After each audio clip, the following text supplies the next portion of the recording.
Shruti pratipanate. Shruti pratipanate. Yadasta yati nishchalya. Yadasta yati nishchala. Samadhav achala buddhish. Samadhav achala buddhish.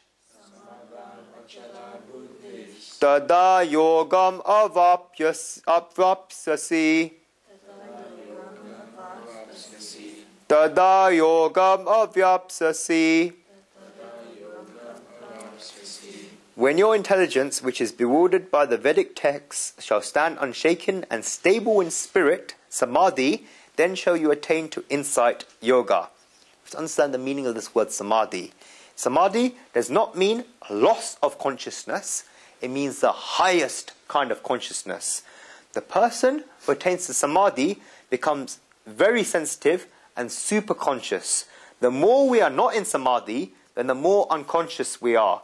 And the more we go towards samādhi, then the more sensitive we become. This can be shown by the way of a common example, and a person who has attained that state of samādhi see a pink rose.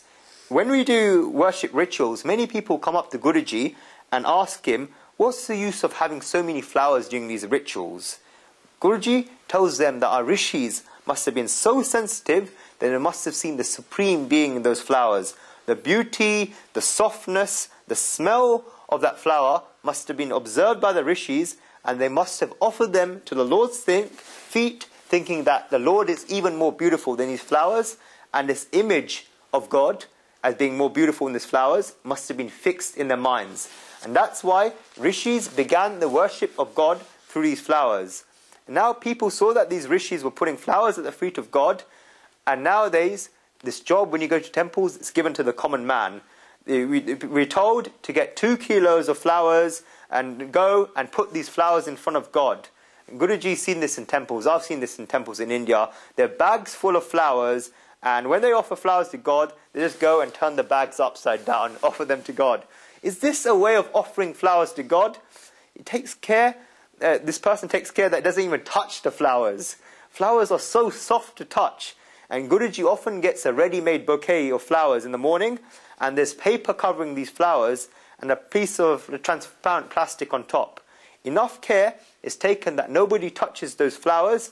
But Guruji tells them the first thing that he does when he gets home is that he removes those papers and plastics. Because when you're offering one flowers and then you don't touch them, you lose that sensitivity. It's such a great feeling when you touch those flowers. There's so much softness in those flowers. And when you get a bouquet with flowers covered on all sides, nobody can touch them. That sensitivity is lost. Even the smell of the flowers doesn't come up because they're fully packed. And you're just giving them for show, not for the fragrance or for the delicate touch. And in reality, flowers should be given openly, without a bouquet, so one can touch them, one can feel and sense those flowers. And this is a sensitivity that the rishis had. Nowadays, people turn these bags over, drop these flowers in front of God, and they've given contracts. These people are employed in temples to take these bags of flowers and drop them in front of God. They get their salary at the end of the month. The person that doesn't even deserve to get the opportunity to go in front of God every day, and he does this, puts these flowers in front of God, it's a monotonous job for them because they've lost that sensitivity. And a person who should have offered the flowers to God gives them to someone else. This person has lost their sensitivity. And a person who has super sensitivity places that flower at the Lord's feet and becomes concentrated on God. That image becomes fixed in the mind. Therefore, in samādhi, one's sensitivity increases. One becomes very sharp. And at that moment, one is a true yogi and attains yoga. And Shri Krishna talks a lot about keeping one's mind steady, and we're going to go on to this topic now. We talked about Samkhya, immortality of the soul, mortality of the body, from verses 11 to which verse? 30. Then we talked about Swadharma, Karma Yoga, getting bondages of work, from verse 31 to 53. Now, the third part of chapter 2 of the Gita is going to come, where Arjun's going to ask Shri Krishna, yes, you're describing all these states of yoga, but how can you recognize a person in this state?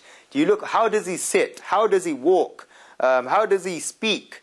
Shri Krishna is about to tell Arjun that it's not the outside qualities, it's the inside qualities. And the very, very famous word, this word wasn't in existence before the Gita, Sthita Prajna, settled in intelligence. We're going to discuss that in detail, how one can become settled in intelligence. We're going to discuss desires, what desires are, the 4 steps as to how desires come, and also the 4 steps, how to get desires once and for all. After you get these 4 steps from Guruji, this technique will destroy desires. You will know immediately how to get desires out of your mind so you can attain to Sthita Prajna. That we're going to cover in the next class. We're going to begin our journey. It's been a very long journey in chapter 2 of the Gita into the third part of chapter 2. Okay? That's the end of the class. So let's close our eyes.